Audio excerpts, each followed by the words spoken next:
Thank you, Dr. Zakir. The next question number 4.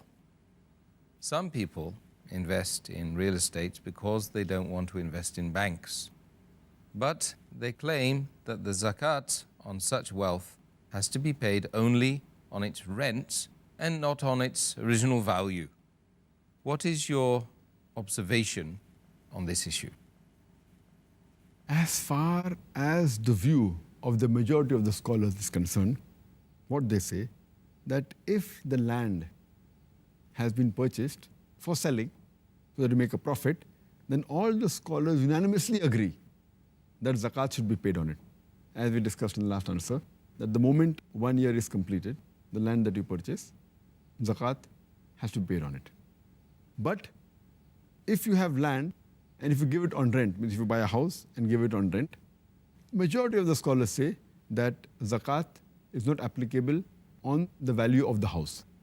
Zakat is only applicable on the rent you receive. The moment you receive the rent, and if it stays with you for a period of 1 year, and if it's above the nisab level, then you have to pay zakat on the rent, not on the value of the house, the flat or the land. But nowadays, most of the people that purchase land for investment, they give it on rent. So here we are in a dilemma that people who purchase land, mainly the purpose of investment, but if they think that they'll buy the land, they sell after 4 or 5 years when the price rises. So but natural, they don't want to keep it vacant, so they give it on rent to a person who requires to stay in that flat. Now what will happen? Should we pay zakat or not? So here there's a difference of opinion. Here scholars differ.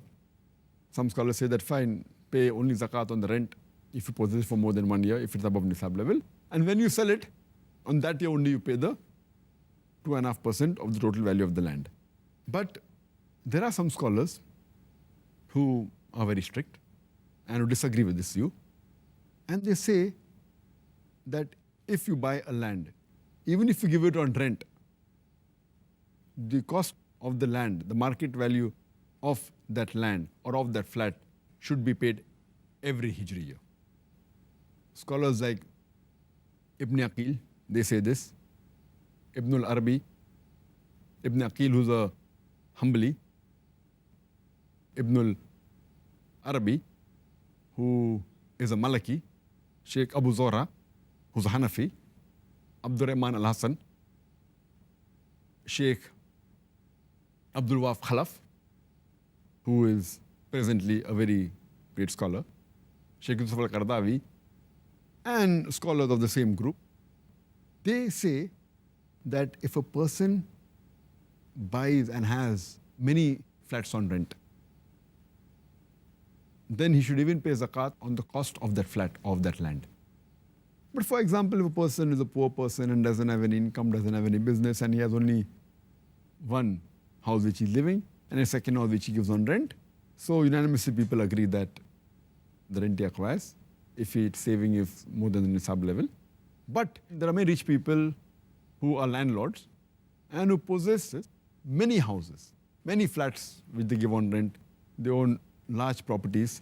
And if we agree with the view of the majority of the scholars that zakat should be only paid on the rent, suppose a person has 100 flats costing hundreds of thousands of dollars, and the rent that he gets, he utilizes what is required for his personal expenses, and before 1 year is over, after he gets the rent, he buys another few flats.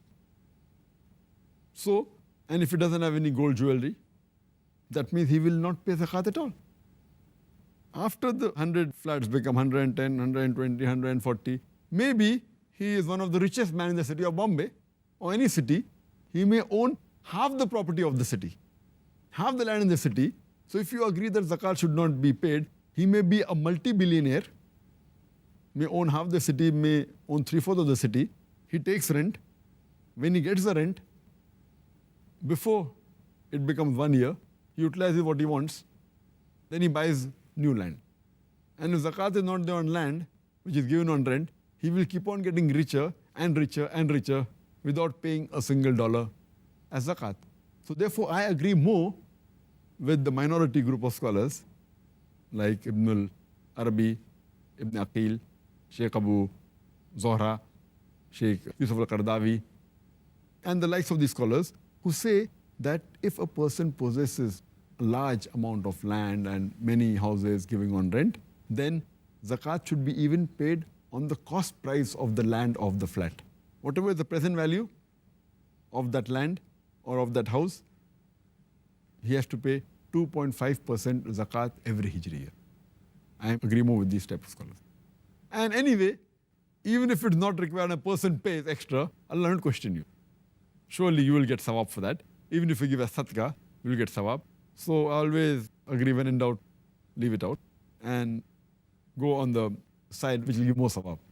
Because minimum is 2.5% zakat. If you pay more, Allah will yet be happy.